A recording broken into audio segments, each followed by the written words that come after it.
Jamaah. Yeay. Oh jamaah. Yeay. Alhamdulillah. Udah semakin panas nih ya. Masih di dalam tema kita cari yang setia atau cari yang banyak harta ya. Mudah-mudahan setia juga, banyak harta juga. Amin. Amin ya rabbal alamin. Kita mau lihat dulu nih ada cuplikan. Istri kabur meninggalkan suami diam-diam. Yang namanya kabur emang diam-diam ya. Demi bertemu mantan pacarnya. Lebih gimana itu? Coba kita lihat yuk. Hilangnya Anggi Anggraini selang sehari menikah adalah untuk bertemu dengan AL. Anggi hilang sejak 26 Juni dan keberadaannya sempat menjadi teka-teki. Terlebih saat disinyalir hilang misterius, Anggi sama sekali tak membuat suaminya curiga. Sebelum pergi meninggalkan rumah, Anggi ini mengaku hendak mengambil pesanan ayam geprek. Namun tak disangka Anggi ternyata berbohong dan malah pergi menemui mantan kekasihnya di Jakarta. Rencana jahat wanita asal kampung Sindangpala, Mekarsari, Kecamatan Ranca Bungur, Kabupaten Bogor ini pun dibeberkan kepolisian. Kapolsek Ranca Bungur, Ibtu Hartanto mengatakan bahwa Anggi sejatinya sengaja pergi dari rumah untuk mencari pacar lamanya. Ya Allah, ya Habibi, mohon ilmunya. Ya, ini Ibu-ibu mau niat kabur. kadang-kadang kita nggak bisa menghakimi ujian orang lain ya, tapi ya udahlah ya, mungkin kita ambil ilmunya.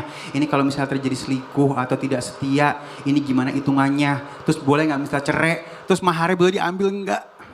Silakan guru. Oh baik. Bismillahirrahmanirrahim.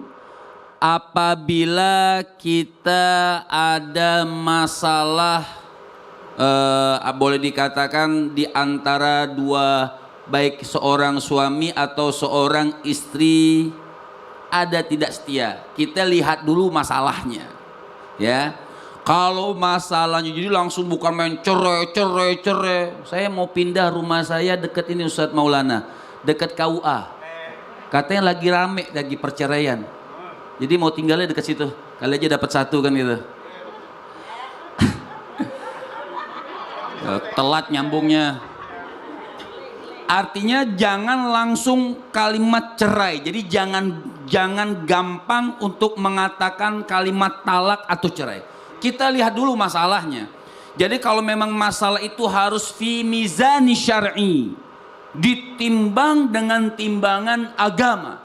Kalau memang ditimbang dengan timbangan agama, menurut uzur kan dikatakan talak. Mencerai itu kan perbuatan halal tapi dibenci oleh Allah.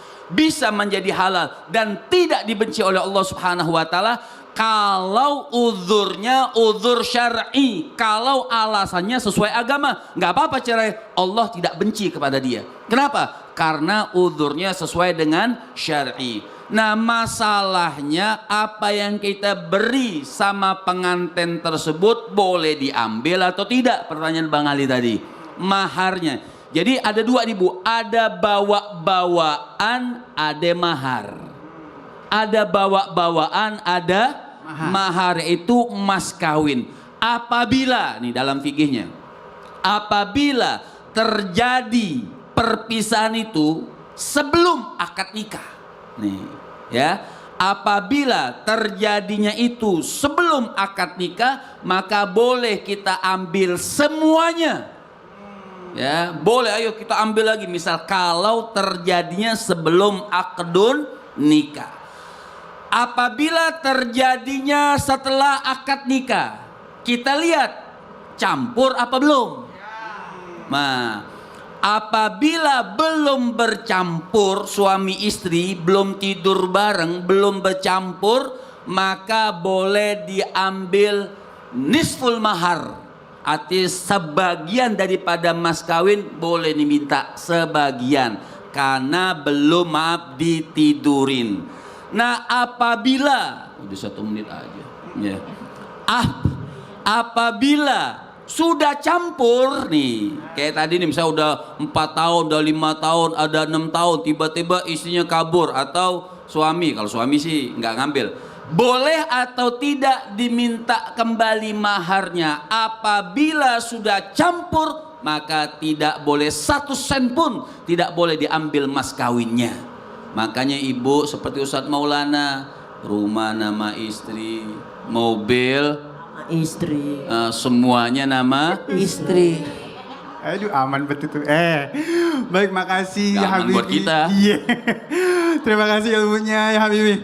Ini Masya Allah langsung aja ke Ustadz Maulana nih. Ya, kenapa? Aduh. Ujian. Ujian. Pasti ada setiap orang. Pasti ada. Ujian istri itu biasanya kalau misalnya kesetiaannya diuji pada saat suaminya lagi nggak punya duit. Gak punya duit. Nah sebaliknya kalau misalnya ujian suami itu bisa setia kalau lagi banyak duit. Ya, Bener gak sih gitu? benar banget. Silakan guru. Baik, bismillahirrahmanirrahim. Allahumma salli ala sayyidina Muhammad wa ala sayyidina Muhammad. Buat semuanya yang lagi nonton, ternyata harta itu jadi ujian, baik banyak maupun orang kaya diuji dengan kekayaannya, orang miskin sudah jelas. Jelas ujiannya. Jelas ujiannya. Maka kita melihat. Makanya saya selalu berkata, semua harta kasih istri. Kenapa? Karena kalau istri harta kurang dalam rumah tangga, yang diuji istri.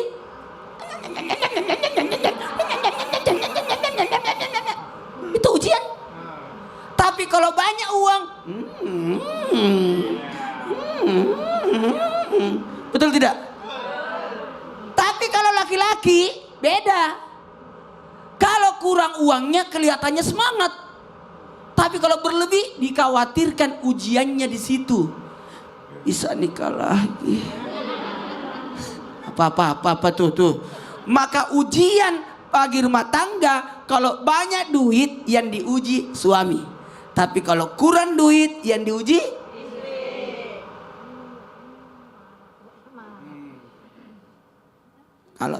kalau tanggal baru Tala'al badru alaina, karena tanggal baru. Selamat datang. Awal bulan. Awal bulan. Kalau pertengahan bulan, salatullah, salamullah, masih aman.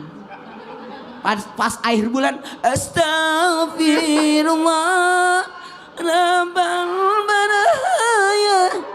Itu kode-kodenya itu. Nah, gimana solusinya? Karena di Islam tindak kita kasih solusi. Bagi wanita, maka harus tanamkan dua. Bagi istri, baik banyak maupun sedikit, supaya aman dari ujian harta ini, maka wanita dalam hal ini istri harus memegang dua kunci ini. Apa itu, Bu? Pengelolanya syukur dan qanaah. Ulangi. Syukur dan qanaah. Apa itu syukur? Memfungsikan apa yang ada. Kalau memang cuma bisa beli tempe, tempe aja. Betul tidak? Kasih aja penyedap rasa, rasa daging. Kuahnya, ya rasa daging. Ada kan bumbu daging itu kan? Ya itu. Qanaah, apa itu qanaah? Merasa cukup. Kalau cukup nggak mungkin. Manusia itu tidak ada cukupnya. Yes. Tidak ada cukupnya. Tapi harus menanamkan sifat qanaah, merasa cukup. Buat suami, dua juga. Dua juga kuncinya. Satu, apa itu Bu? Satu, Bu? Bu, ridho. Ridho. Kalau memberi, menerima, ridho. Suami istrinya begitu, ridho aja. Ridho dan istiqomah, teguh pendirian. Ya Allah. Dan mudah-mudahan ini bisa jadi pembelajaran buat kita semua. Amin ya rabbal alamin. Ya Redo itu. Tapi berat ini banget pasti. namanya Ali bukan Ridho. Ali yang Redo.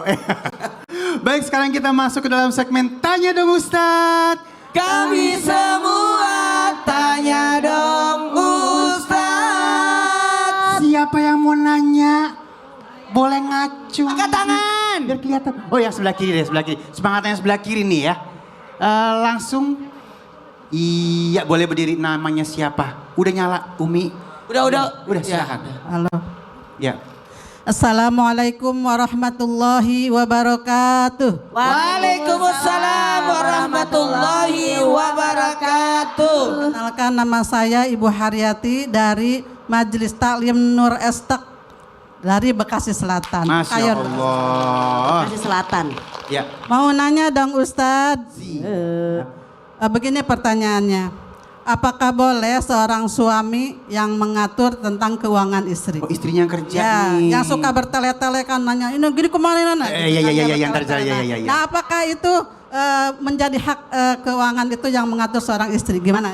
Oh, ya, oke, makasih. Nah ini Ustazah Lulung aja deh yang jawab deh, silakan. Yuk. Pun Ibu Haryati. Haryati di kau. Mohon izin Ustadz Habib, Bang Ali, jamaah.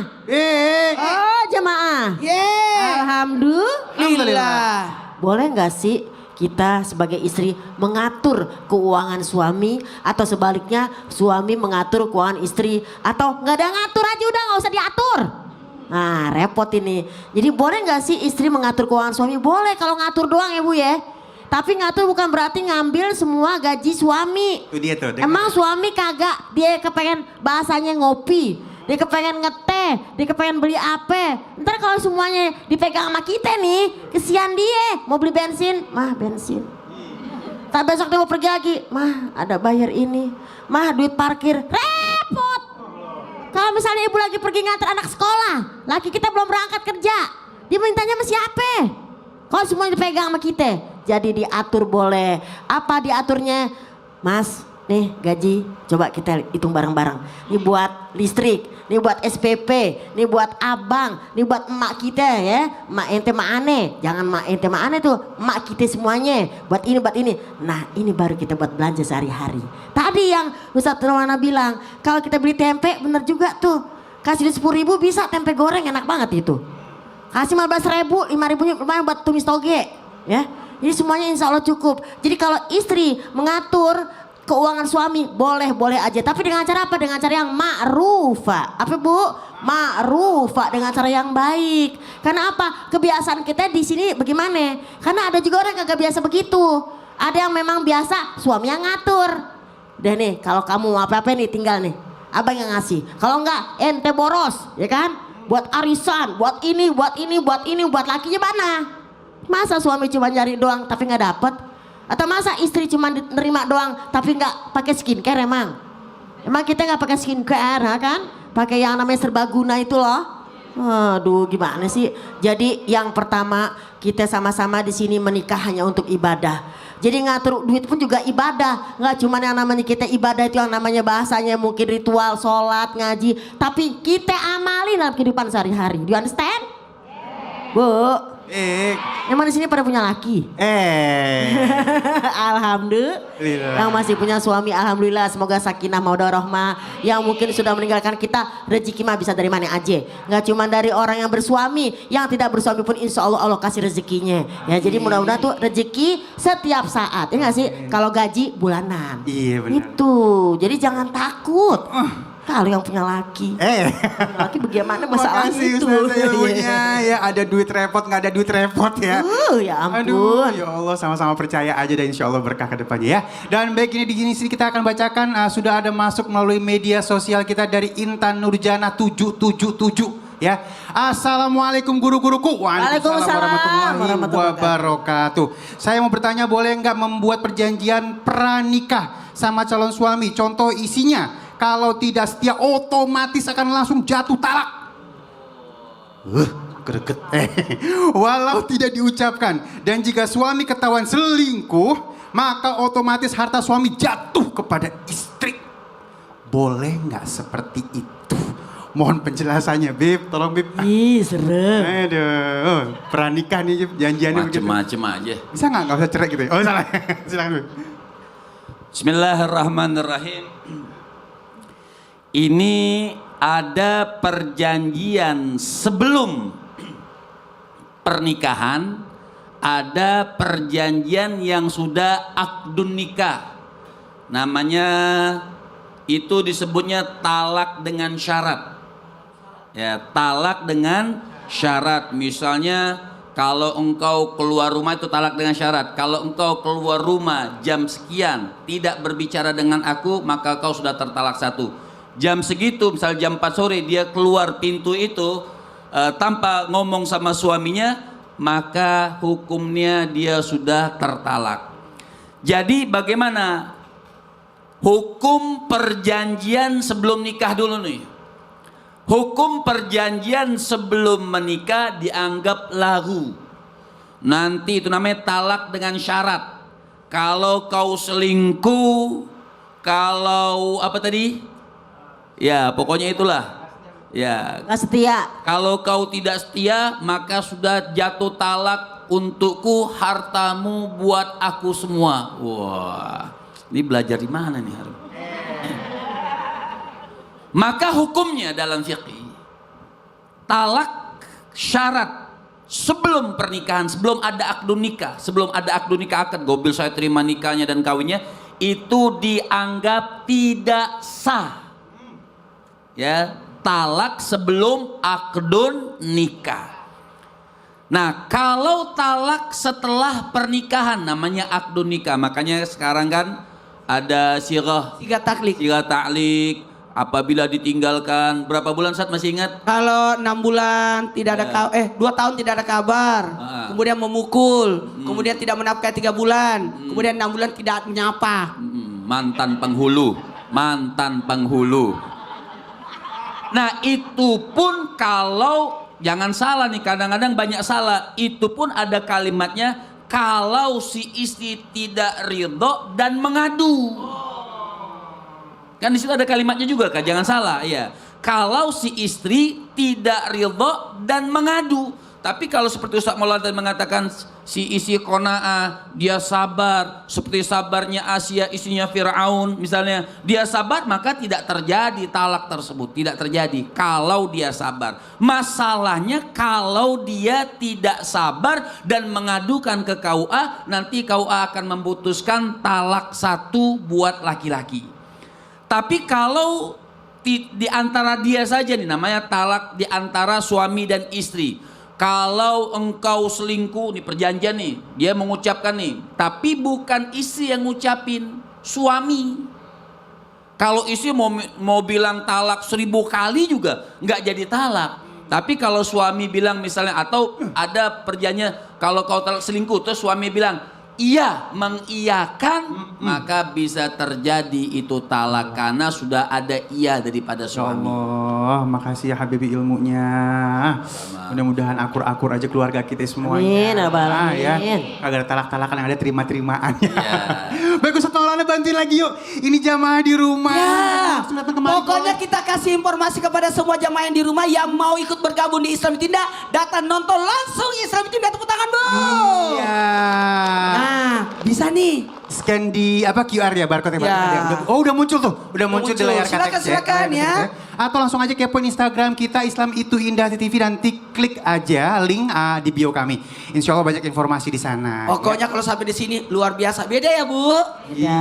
Enak ya Bu? Iya. Nah, ayo buruan daftar. Datang ya, jamaah. Yeay. Oh, jamaah.